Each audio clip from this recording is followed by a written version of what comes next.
Bonjour. Bonjour.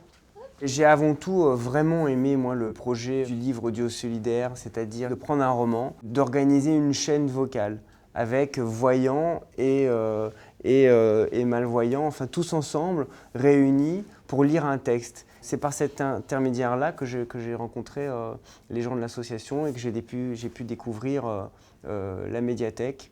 C'est vrai que c'est émouvant quand même de se promener dans cette médiathèque quand on n'est pas forcément conscient du quotidien, voilà, de ce monde-là. C'est intéressant de pouvoir échanger. La médiathèque a pour vocation de faciliter l'accès des personnes déficientes visuelles à la culture et plus précisément à la lecture. Ça leur permet de disposer de livres sonores pour une grosse majorité de nos emprunts, de livres en braille également, ainsi que de livres en gros caractères, de partitions en braille et de films en audio-description. On va dire que ça pallie à l'une des plus grosses difficultés que rencontrent les personnes déficientes visuelles, à savoir la difficulté d'accéder à des documents écrits. On travaille au niveau national, c'est-à-dire que la plus grosse part de nos prêts se fait par correspondance, je dirais 80%.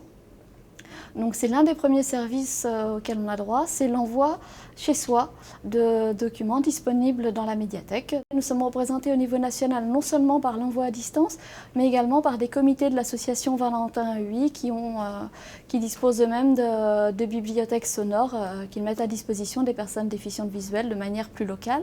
La médiathèque est accessible gratuitement, y compris par correspondance, à toutes les personnes qui disposent effectivement d'une carte d'invalidité à 80% et plus.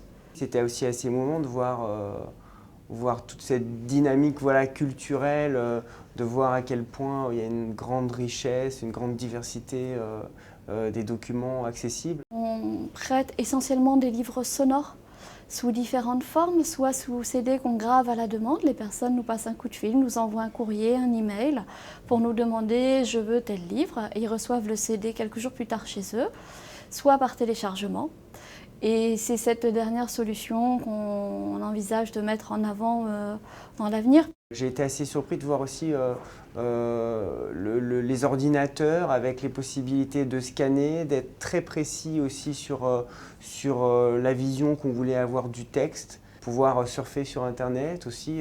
En tout cas, ici, on sent qu'il y a une dynamique pour rendre le plus possible accessible le plus grand nombre de documents. Voilà. Dans un avenir proche, on espère développer les services distants. Puis plus tard, on compte beaucoup sur le tournant des nouvelles technologies, aux nouveaux lecteurs à la fois MP3, EPUB, différents formats. On explore différentes pistes pour voir comment toujours correspondre au mieux aux besoins du plus grand nombre de personnes déficientes visuelles. Chaque personne a un handicap différent, chaque personne a un rapport différent à la lecture et adapter le plus possible avec des outils, voilà, ça je ne connaissais pas. Si les gens sont en train de perdre la vue, pour eux c'est une épreuve un peu douloureuse, un cap un peu difficile à passer et souvent ils ressortent d'un premier contact avec la médiathèque avec le sourire.